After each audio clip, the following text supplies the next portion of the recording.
Teams play for CIF championships. Players play for a spot right here on the HS Game Time Top Plays of the Week.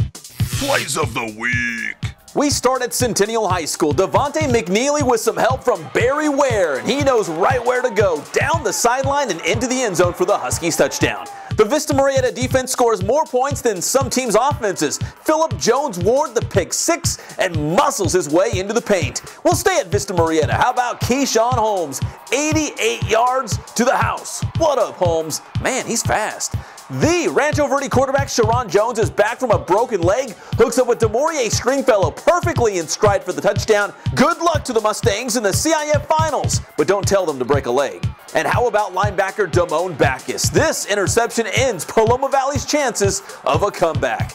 In a game where points were far and few, Kaiser's Wesley Lewis makes a great play to prevent Heritage from scoring the touchdown. Lewis and the Cats are championship bound. Citrus Hills PJ Walker going up and over the line for the touchdown. The Hawks offense is soaring into the title game. Carter enjoyed a great season, but Serrano QB Daniel Epperson's touchdown in the final minutes of their semifinal matchup gave Serrano a dramatic 21-14 win.